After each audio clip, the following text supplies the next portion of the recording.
Good morning, everyone. Welcome to the residents of Solana Beach Meet and Greet a Community Leader. Today, I'm here with Laurel Smith. She is the volunteer coordinator for the Sister City Project. Welcome, Laurel.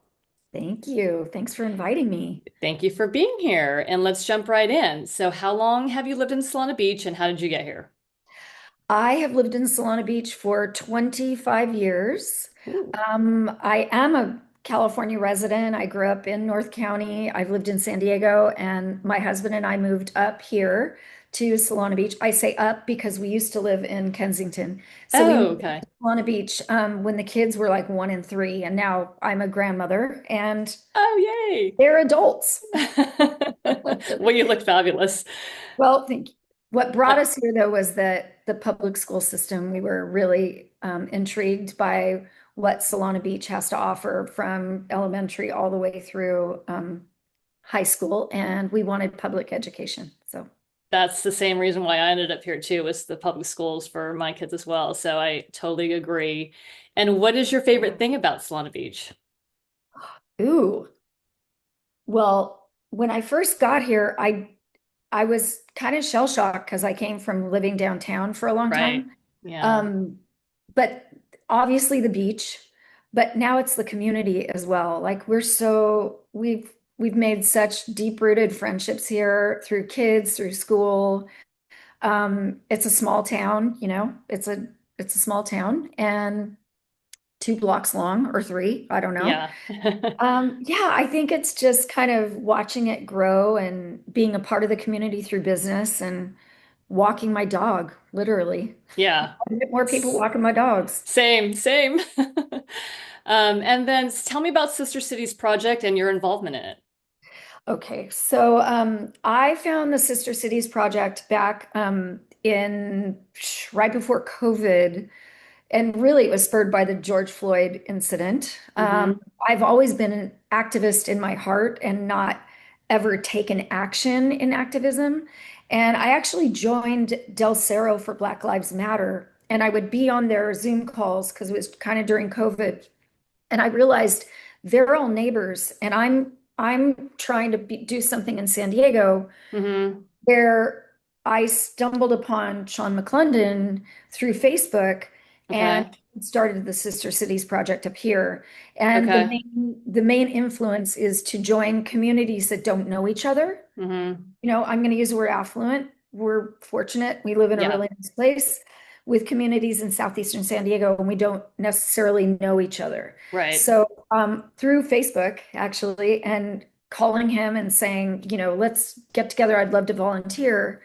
I basically forced myself on the group, and I have really loved it because part of my passion is people and bringing information and connecting people to people. That is always, there's no title for that, but Yeah.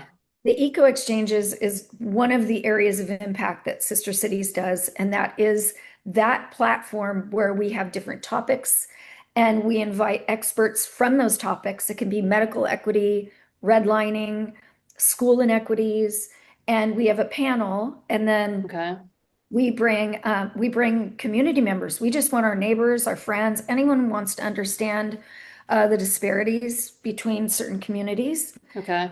And then we really encourage action. It's not about just, it is about sitting and listening, Right. but it's also about what are our next steps. If you care and or if you just want to audit, if you just want to see what it's like. So that's kind of, it's a, it's been incredible. I mean, it's not easy stuff, Yeah. but important stuff. I Right. I agree. so. And how often do you meet? Well, the eco exchange we used to do every month, and we've decided it's a little bit easier, more impactful to do it once a quarter, and Hmm. they're bigger. They're large, they're larger events now. We Okay. hold them at the Encinitas Library. We've done it at Leech Tag Foundation. We pick spots in southeastern San Diego or City Heights. So they're once a quarter, and then we just started something called a coffee chat. Okay. We meet at Starbucks on the east side over by Vaughn's, Uh-huh. east side of the five. And Okay. it's literally from 10 to 11, either on a Saturday or a Thursday, and we just get together and talk. If someone's curious about what if they want to be active in the, racial equity realm, Hmm.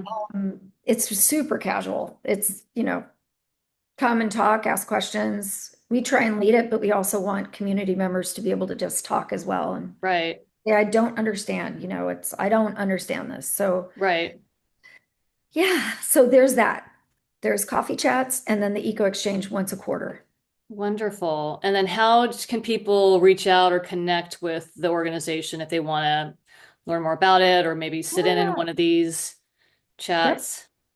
So we're on all platforms. We're on Okay. LinkedIn, we're on Instagram, we're on Facebook. We have a website page that really drills down so that one Okay. can read about each one of our areas of impact because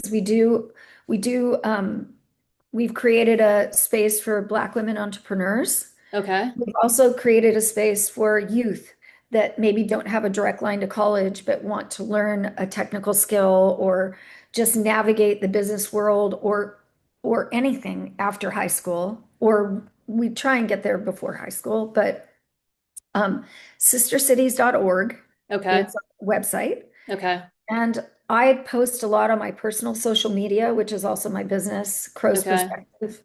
But we always post sister cities, and then I usually, because I'm kind of that liaison for the community, I Hmm. always put it on my business social media as well. So Okay. that's I'll put the links in this post for the organization, but great. sistercitiesproject.org or Yes, .org. okay. Mhm. Okay, great. Perfect.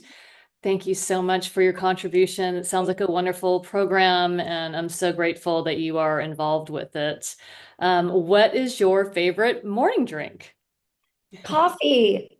And if I could have a coffee maker next to my bed, I just hit, I should try that. So I just hit start and I don't even have to leave my bed to have my first cup of coffee. It's the best thing. Yeah. Yeah, I'm definitely a coffee drinker too. I Yeah. just have one a day. Do you put anything in yours?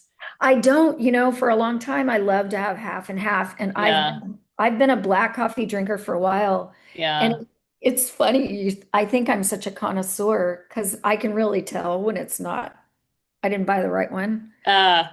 Oh yeah, Well, coffee, good for coffee. you. Well, Laurel, thank you so much for your time and your contribution again to the community and to Sister Cities project.